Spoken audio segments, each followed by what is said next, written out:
জীবনে তো ছোট কেন, এত ছোট কেন জীবন? জীবনের উপর প্রচন্ড রাগ হয়। হোলি যদি এত ছোট হোলি কেন?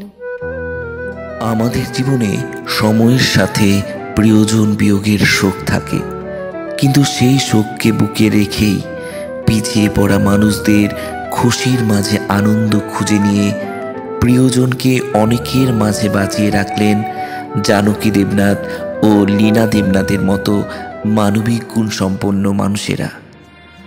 সম্প্রতি দুর্ঘটনায় নিহত সুষমা দেবনাথের আত্মার শান্তি কামনায় শ্রদ্ধার্ঘ হিসেবে কিভিওকে ভালোবাসা ছড়িয়ে দেবার দায়িত্ব দিলেন তারা। যদি এমন হতো যত বেদনা বীজেরই মতন করে যেত গোপনা।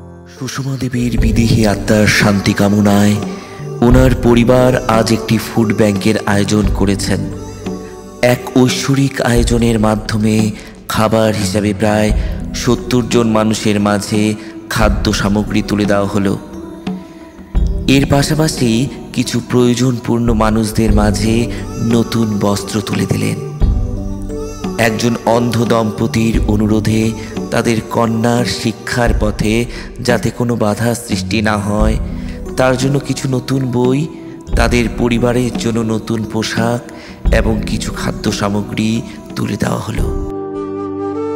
এভাবেই তাদের মুখে হাসি ফোটানোর মাঝে জানকী বাবুরা নিজের আপন জনের প্রতি শ্রদ্ধাঞ্জলি জানাবার রসদ খুঁজে পেলেন। প্রিয় মানুষ হারিয়ে যাবার যন্ত্রণার সান্ত্বনা হয় না, তবু ওনার আশীর্বাদে আপনারা ভালো থাকুন। পরমেশ্বরের নিকট সুষমা দেবীর বিদেহী আত্মার শান্তি কামনা করি করজোড়ে।